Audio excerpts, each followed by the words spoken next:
Hello, everyone, and welcome to the 22nd episode of the Die Society podcast. My name is Caio, and this is a show about Draw Steel, a tactical role-playing game made by MCDM. Today, we're going to the sun. A couple of weeks ago, Matt Colville wrote a gigantic post on Patreon outlining their upcoming mega adventure, Crack the Sun. This is going to be our main topic for the episode, because I want to tell you everything we know now about this crazy campaign. But before we get to that, I'm going to cover creations from the community and general MCDM news, including James Introcasso's new Dungeon Crawler RPG. So let's draw steel and get started.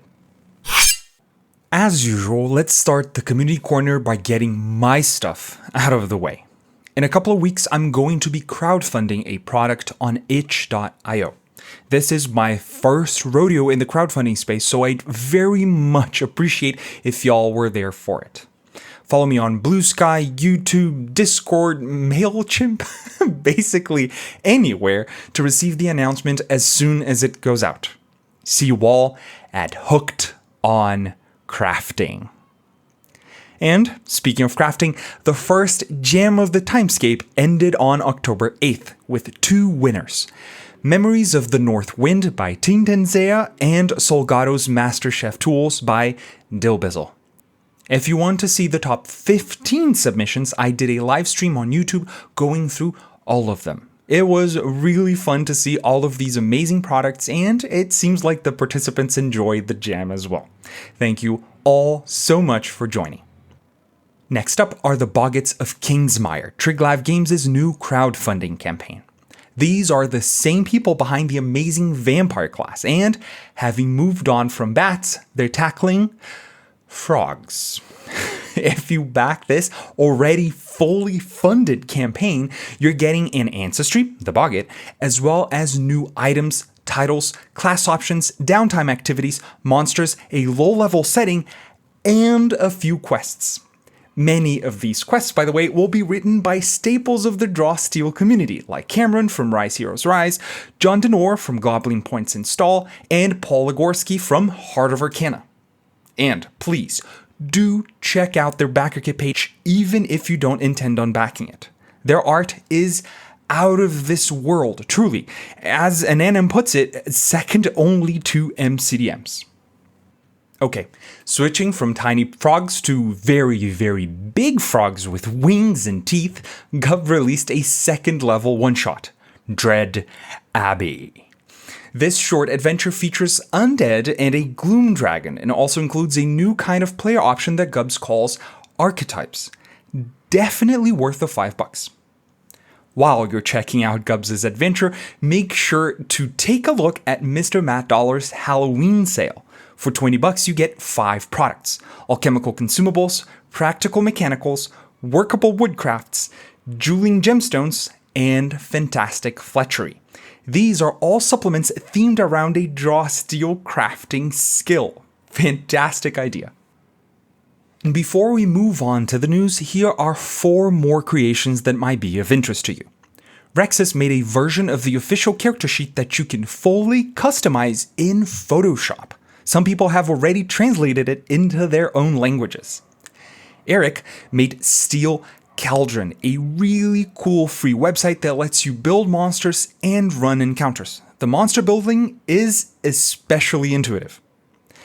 Big Bad Banana designed a hero playmat that you can laminate and turn into a dry erase tracker for your character's most important resources. Finally, Finn Warwind created a draw steel encounter generator in Perchance, allowing you to randomly create monster encounters that fall into your desired difficulty window. And that's all for our community creations this month. The links to every single thing I mentioned here are in the description of this episode and on the transcript that I post on my blog. We're a little light on news this month because MCDM is gearing up for their big crowdfunder in December. The team is currently hard at work testing the Encounters book, one of the main products that will be featured in the Backer Kid campaign. Also in testing is the Beast Art, but this one is already in the hands of the patrons. I won't go through the manuscript, especially because the window for feedback has already closed, but let me share my favorite feature of the class. Quote, Heart of the Beast. You and your companion share a primordial bond so intense that your hearts literally beat as one. If your partner is lost, you can rip out your beating heart and summon them back to your side. Effect.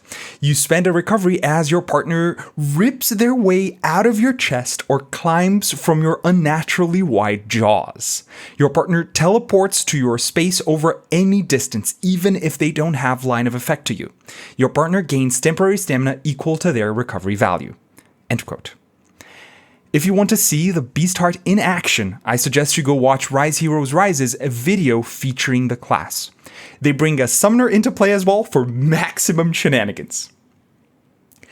While we're talking about playtests, also in testing is James's first draft of his dungeon crawler RPG, Crows. This is a project he's spearheading without Matt, but it seems like it will be published by MCDM once it's done. Tom Christie from D20 Play made a video going through his experience playtesting the game at Gamehole Con. From what he and James have shared, I was able to piece together a little bit of what the game looks like right now. Currently, it's a 2d10 system with 3 tiers of outcomes, but that's where the similarities with Draw Steel end. In this game, you don't get a class, just a background. Most of your abilities depend on what weapons and spellbooks you're carrying, so you can start as a melee warrior, change your mind, and become a spellcaster after a few combats.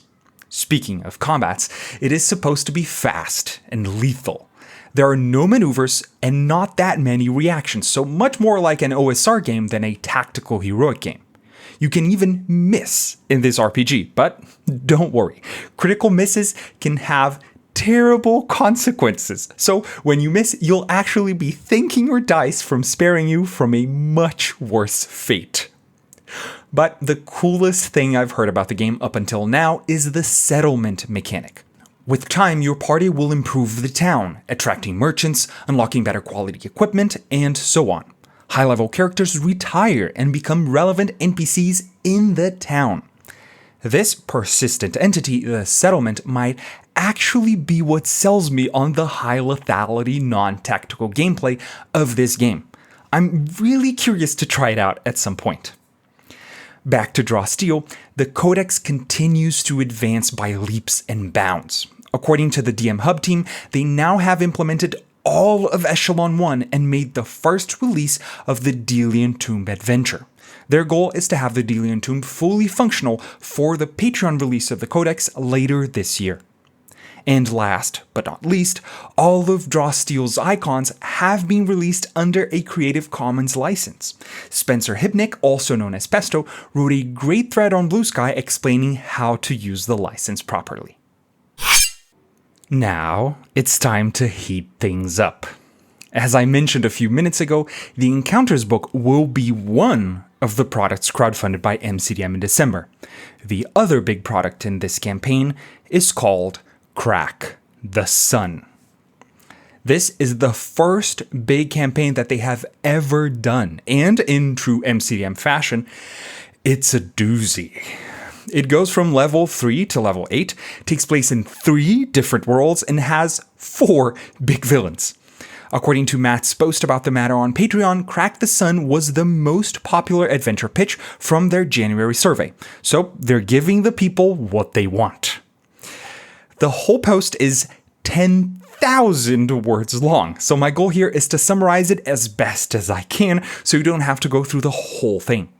But before we head into the spoiler zone, the article also talked about a few guidelines for adventure design that they kind of uncovered during their outlining process. So, if you're interested, here are MCDM's 4 rules for adventure design. Number 1 is Occam's razor. Met says that, quote, "We want to avoid inventing anything new to solve a problem, if at all possible," end quote. This principle invites us to brainstorm a lot of ideas at the start, but when it comes time to connect everything, try as much as possible to use pre-existing ideas. Less is more. Number 2 is conflict arises out of the character's motivations. This principle calls for NPCs with consistent motivations that put them at odds with the heroes. Drama should arise from this clash, not because it is necessary to move the plot along. Number 3 is sense of urgency. This one is pretty self-explanatory. Heroes should be moving forward because the story is chasing them up a tree. There shouldn't be a moment when it's reasonable for them to just hang around and wait for the bad stuff to catch up to them. And number 4 is therefore, not meanwhile. Here, quote, "action follows naturally from consequence," end quote. One story beat causes another, which causes another, etc. It's not ideal to have a new problem arise out of nowhere just to keep the story moving. Moving on from game design, how about we dive deep into the plot of Crack the Sun? As usual, all of this can change as they write the adventure, but it's pretty cool to see what the outline of a mega adventure from MCDM looks like. Act 1 starts, innocently enough, with the heroes going after some missing villagers. Their investigation leads to a tree with red sap pulling around its trunk. There is almost no time to react. The heroes are attacked by hobgoblins wielding dusk arrows, which transports them to Equinox. If all this is reminding you of Dusk, Matt's 4E campaign, you're spot on. When the heroes arrive in Equinox, a dying jungle world ruled by shadow elves, they're alone. Each hero has been teleported to a different location. They must go through individual adventures that the director can run in a few one-on-one sessions. During these adventures, they might meet gnomes, dragonfly people, nice shadow elves, evil shadow elves, fairies, and even a certain Memenex space pirate that will show up again. When the heroes meet back up, they find the Equinox twin of the Bleeding Tree with human-sized glistening white pods. If the heroes defeat the shadow elves guarding the tree and destroy it, they can save the villagers and use this area of bilocation to head back to Orden, where the Bleeding Tree is also dead. It becomes clear that these trees are portal to aid in an invasion. In Act 2, the hobgoblins, obviously part of the shadow elves' plan to Equinox form Orden, have amassed an army. The heroes must travel the land in search of allies to help in the war against Equinox's forces. This takes the form of a series of negotiations, montages, and combats as they convince wood elves, high elves, dwarves, orcs, gnolls, and more to become their allies. But there is no time to do everything. At some point, the heroes must go back and face the war. Once again, if all of this is reminding you of Red Hand of Doom, bingo. Act 3 is the war itself. The heroes participate in a series of encounters during the siege of Castle Dalrath. They must defend strategic points, kill specific enemies, that kind of stuff. And depending on what factions they have recruited, different warfare events will take place during these fights. Stuff like a volley of arrows from the Wood Elves dealing a bunch of damage to every enemy in the combat. If everything goes according to plan, at the end of this act, the heroes face the leader of the hobgoblins, Bloodlord Verox. He's also accompanied by a few Heliox, the people who live in the sun. I'm sure this is not going to become a problem in Act 5. Anyway, in Act 4, it's time to end the Equinox threat once and for all. The heroes must head back to the dying world, infiltrate a Shadow Elf city, and kill the acolyte of an unstable Twilight Celestial. This was the dude who was giving Bloodlord Verox all those dusk arrows. There is only one problem. Once he dies, the acolyte comes back in his avatar form. This is something MCDM is planning for the actual acolyte class. At some point, you might have to die to assume your final form. Anyway, the heroes have to kill the Acolyte again, and then push forward to kill the Acolyte's patron, that unstable Twilight Celestial I mentioned. However, if the heroes are successful, there's one final twist. The Celestial, ages ago, was the one who imprisoned Kithrion Uronazir, the Time Ender, inside the sun.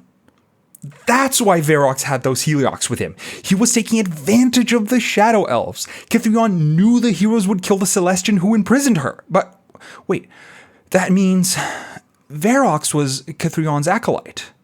And if that's the case, killing him was all part of the plan. He's alive and in avatar form now.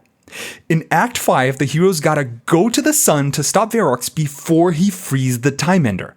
But how? How are they gonna get there? Well, good thing they met that Memenex space pirate in Act 1. They go to the sun and land in a Heliox city, one of those black spots we can see on the sun's surface. The heroes must face many battles in order to get to Varrox, and the idea is that they start happening out of order. The Time Ender is waking up. The players have to determine the correct order of encounters before actually reaching Kithrion's acolyte. Then, finally, they can take Varrox out and save time itself. What do you think? Pretty freaking cool, right? I know this story goes a little wild at the end, but I kind of like it. By level 8, you're pretty close to the end of the game, so I guess it's about time to start facing some interplanar threats, right? Anyway, please share your opinions in the comments. I always enjoy reading what y'all have to say. And that's it for today, folks. I hope you guys enjoyed the episode. A special thanks to my current initial and adept level Patreons: Seth Lang, Thomas Rodriguez, T. Dawes, Brendan West, and Anton Carmola. Thank you all so much. Make sure to check out this episode's description for links to all of my socials, the Die Society's mailing list, and my Discord server. I'll also leave some links there to James's, Matt's, and MCDM's accounts so you can follow them too. See you all next time. Thank you very much, and goodbye.